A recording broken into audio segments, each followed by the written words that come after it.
Three things about this week.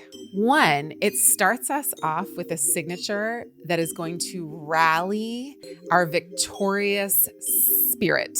This week begins with a signature that helps us to strategize for a win for all. Number two, it is going to bring us some rude and startling conversations that are going to wake us up to something that we need to know about now. And number three, this is the high holy days of spooky season. We have Samhain, we have Halloween, we have Dia de los Muertos, we have some of the most important holidays, markers, traditions, ceremonies that help us to remember and to honor the cycles of life and death and rebirth that we are all a part of. And that is something that this youth-obsessed, solar-focused culture has a really hard time with. So the more we honor it, the better. Hello and welcome. This is the Astrology of the Week Ahead podcast. I'm your host, your astro bestie, Chani Nicholas. In this episode, we're talking about the week of October 27th, which I am very jazzed about, if you cannot already tell. A of all, Samhain is a high holiday for me. B of all, Monday brings us such good astrology, and it's followed up by something that happens on Wednesday, which is equally as fortifying. And we end up on Sunday with something that is very abundant and very beautiful. Like Sunday brings us some really beautiful astrology. Y'all, our holiday store is officially open and it is our biggest and bestest yet. We've got an astro planner, we've got zodiac mugs, planetary candles and salts, caps, and even washi tapes. They're so cute. And we know y'all are gonna love all of it. It's everything you've been asking for and then some. So head to chani.com to check it all out. There's something there for everyone, I promise. So Monday, we've got Mars, the planet of strategy, the planet of cunning, the planet of winning, the planet of courage. In its own sign, in the sign of Scorpio, one of its two signs that it rules, here it's very stealth. Here it waits for its prey. Here it only exerts energy when it knows it is within striking distance.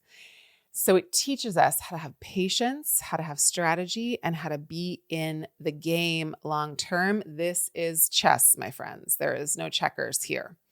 Mars, the strategist in Scorpio, makes a trine, a helpful collaboration, a helpful situation, a helpful relationship moment with Jupiter, the planet of abundance, the planet of blessings, the planet of wisdom, the planet of growth and optimism.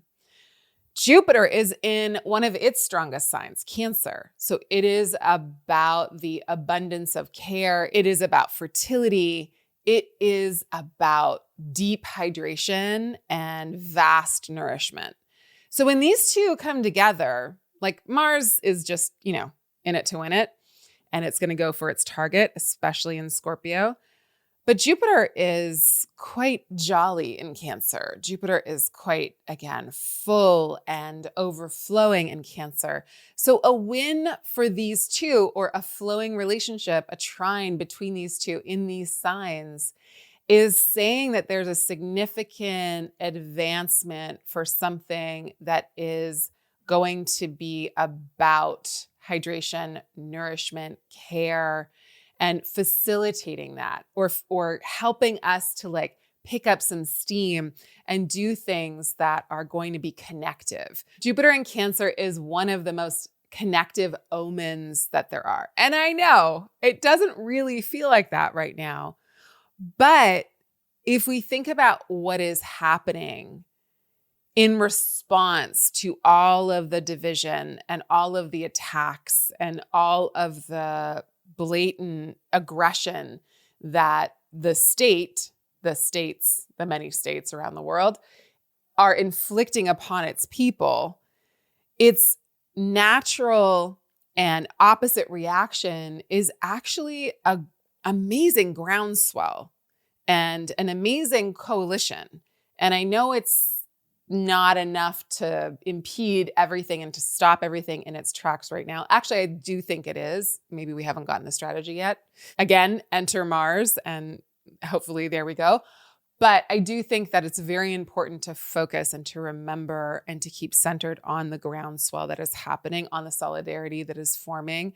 It takes a while. It is always going to be painful when we're trying to work towards something quickly because we're trying to stop the hemorrhaging and all of the loss and all of the damage that is also occurring at the same time. But Jupiter in Cancer, which it has been there since June, is a mark of an uprising of people against a totalitarian type of regime. So Jupiter in Cancer is still symbolizing that. And as Mars makes a trine to it and supports it, and as it supports Mars, there's something here that's really important for us to remember about our strategy and about the ways in which we want to move the tides of people, right? These are both in water signs. Mars is in Scorpio, Jupiter is in Cancer.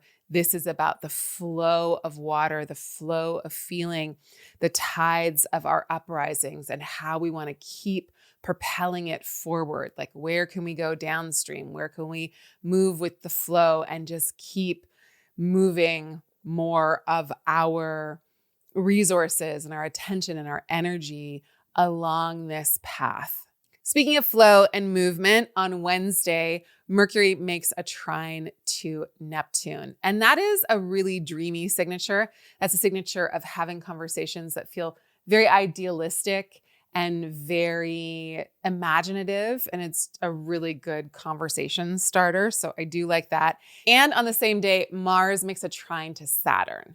So Saturn is in Pisces, Jupiter is in Cancer, and Mars is in Scorpio. These are the three water signs. So there is essentially a grand water trine taking place in the sky. That's a modern kind of construct or way of seeing things. And it's very helpful because there's a major thing happening in each of the water signs. So again, we want to talk about flow. We want to talk about the current of emotion that is happening right now. We don't do anything unless we feel motivated to do it.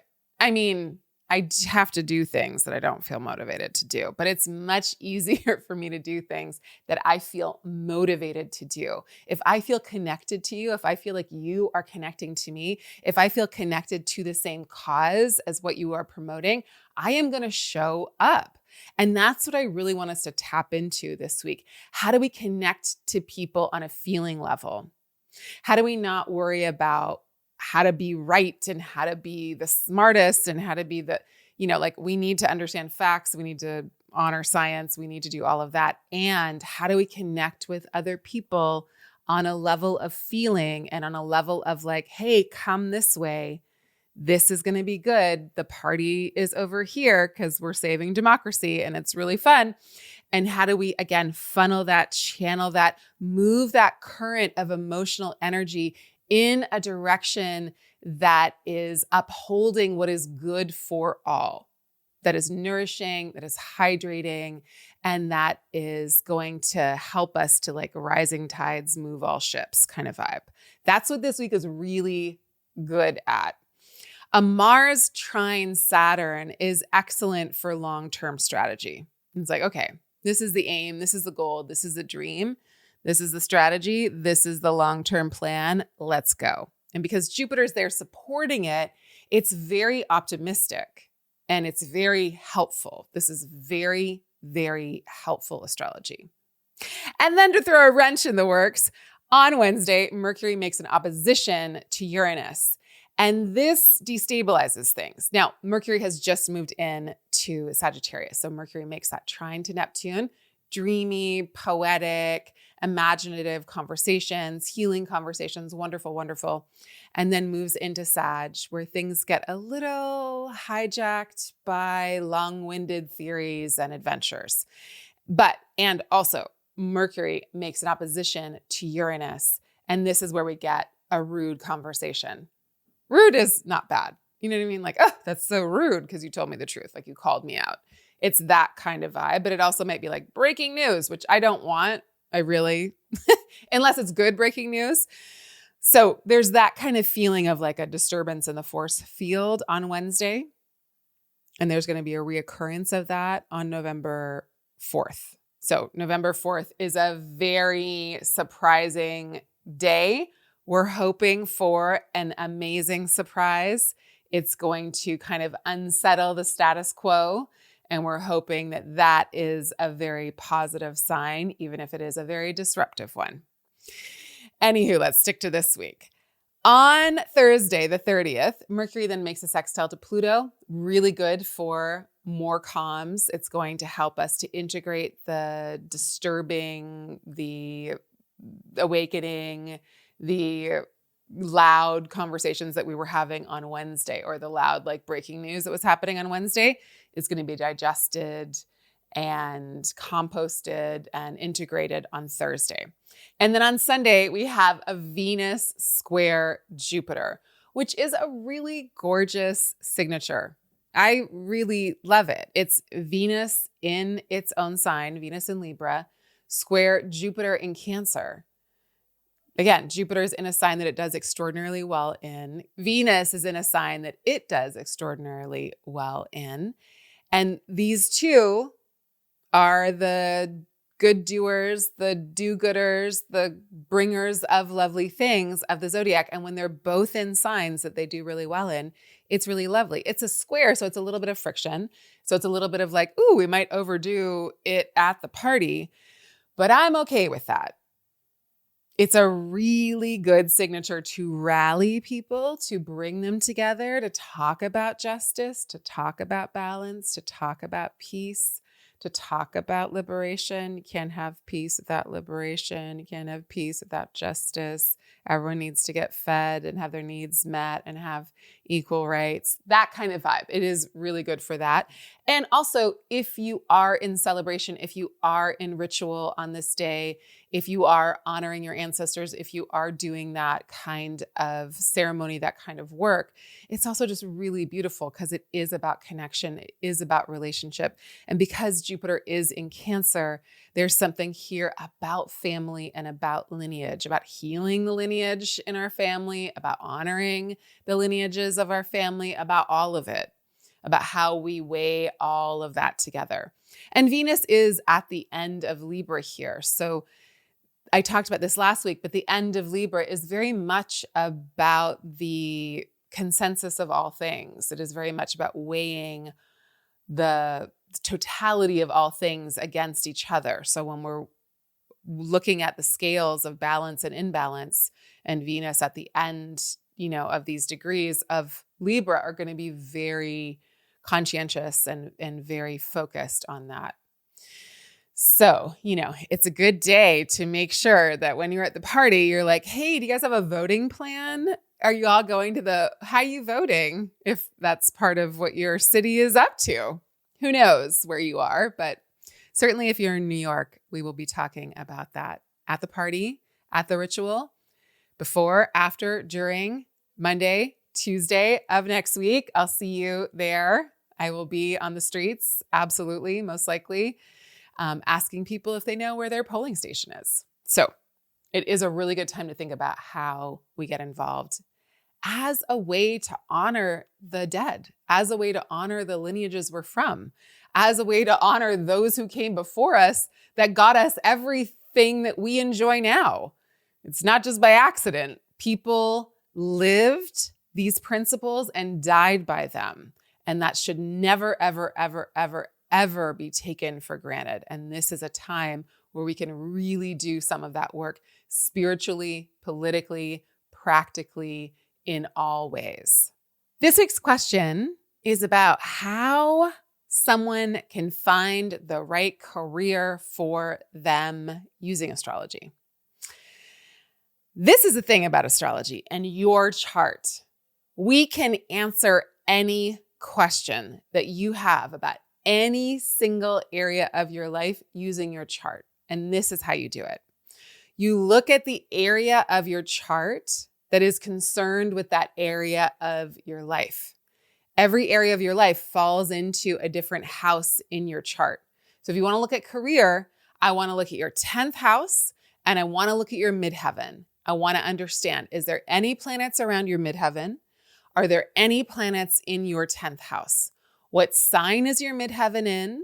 That's like the, highest point in the sky. In traditional astrology or in whole sign houses, it can be in a lot of different places. If you're using Placidus as a house system, it will be your 10th house cusp. Both are good, both are helpful, but I want to know what is happening with your midheaven. What sign is it in? Are there any planets that are connected to it? Then I want to know your 10th house. Are there any planets in there? If not, then I want to look at the sign that your 10th house is occupied by, is in your 10th house. If you don't have any planets in your 10th house or by your midheaven, I want to look at the planet or planets that rule these two places or parts of your chart. So a lot of you will also have your midheaven in your 10th house, and it'll be the same thing. So that makes it easier. So say your 10th house is Scorpio and there's no planets in your 10th house. We want to look at how does Scorpio as a sign impact the way you would do a career? It might be about doing something that is a little bit secret. It might be about doing something that is about power. It might be about doing something that seems a little bit like more occult or about the mysteries in life. Those might be some things just off the top of my head. Something intense, something emotionally cathartic, composting, all of those things. But I want to see where your Mars is. Your Mars rules your 10th house if it's Scorpio. Say your 10th house is Pisces, then I want to look at your Jupiter. Your Jupiter rules your 10th house if your 10th house is Pisces or Sag, and so on and so forth. So then you want to see where that planet is, because that planet pulls the 10th house with it into the place that it's in. For example, say you have a 10th house at Scorpio, and your Mars is sitting in your 3rd house. That means it pulls the career into 3rd house arenas of life. So the 3rd house can be writing, it can be siblings, it can be daily life and local life and neighborhoods. So what might that look like? Well, it's Mars. I also want to look at the quality of the planet. Mars is a fighter. Mars is a strategist. Mars is a piercer. Mars is a swordsmith. Mars works with iron, right? It's the metal. It works with heat. So if you told me that you owned a piercing shop with your sibling, I'd be like, yes, Mars ruled 10th house in the 3rd house of siblings. Mars is the piercer, or a tattoo artist or an acupuncturist. Obviously that I'm just rattling off things, but you're starting to look at how all of these different components might work together and facilitate something together, facilitate an answer for you. I've said this in other places, but the ruler of my 10th house is, so if I want to look at career significations, the ruler of my 10th house is in my 11th house. So I have to do something that is connected to community. There are also planets in my 10th house. So I also can go off of those, and those planets are about teaching and they're about healing and they're, about all the other stuff that you might associate with some of the work that I do. And they're about wisdom traditions and all of that, philosophy. But the ruler of my 10th house, if I want more information, is in my 11th house. So I have to do something that is within for community. It's really important to me. So the work that the company, the Chani app, does in association with my wife's nonprofit, freefrom.org, is very, very essential to me, because there's a component of my work that has to give back to community. We do a lot of mutual aid initiatives through our company, and the money goes to survivors of gender-based violence through the organization freefrom.org. You can check it out there. You can check it out on chani.com. But that kind of community work and mutual aid work is really essential for me for my career. It's not what I do in and of itself. I'm known as being an astrologer, but that's another component. I have to be working in a way that's helping community or facilitating community or responding to being part of communal needs. Like that is essential for me. And Mars rules my 10th house. So I'm a little bit of a fighter, you know? I'm a little bit of a like, well, I'll say the thing that people are going to get mad at me about. I also say things that people really like. So it's not just that, but you know, it's not a part of my situation. I tend to, you know, take on kind of dicey, what other people might think of as dicey topics or situations in public because I have to. My 10th house is ruled by Mars. Like I've got to be in the fight in some way, shape, or form. And then there's all this other stuff in my chart that's about healing and, you know, doing all the other things that are like nice and lovely and soothing to people. But you're going to meet my Mars if you meet me in public in some way, shape, or form. If you meet my work, you're going to feel some of the Mars. That's the edge that I've got to work with. Anyways, that's just me. We can talk about a million different examples, but what is the planet that rules your 10th house? I would start there. And then if you have planets in your 10th house, like what are those planets? Is your sun in the 10th house? Well, that means you're kind of got to be a celebrity. Like you got to shine out in the world. Is your Venus in the 10th house? Well, that means that you've got to bring through some kind of beauty. You've got to bring some kind of justice. You've got to bring through some art. You've got to bring through some creativity. Maybe you're in style. Maybe you're in fashion. Maybe you need to be known for those things. What sign is it in? Is it Gemini? Do you need to be writing? Do you need to be speaking? Do you need to be thinking? So you just start to put all these components together. If you have the Chani app, which I hope you do, I want you to go and read about any planets you have in the 10th house, just to start. I also want you to go and read the description of your midheaven, just to start. See if you have any planets near the midheaven or in connection with the midheaven to start. And then I want you to think about, well, what sign is my 10th house? What sign is my midheaven? And then go read about the planets that rule those signs. Leo is ruled by the sun. Cancer is ruled by the moon. Mercury is the ruler of Virgo and of Gemini. I know I flipped that. Libra and Taurus are ruled by Venus. Sag and Pisces are ruled by Jupiter. And then Capricorn and Aquarius are ruled by Saturn. So then you just want to go and then read about those planets in your chart. And those planets have been written in the Chani app in a way that's going to talk about your career. So once you locate what planet rules your 10th house and also rules your midheaven, notice that they've been written in a way that most likely would be like, oh, in the world, in your public life, in your work life, in your career life, you do A, B, C. Okay, y'all, I hope that was helpful. Come back next week. We're going to talk about the big, startling astrology and a giant, big old full moon in Taurus that are happening one after the other. We have a Mars opposing Uranus. It is an earthquake. It is a shakeup. It is a big change that's happening on November 4th.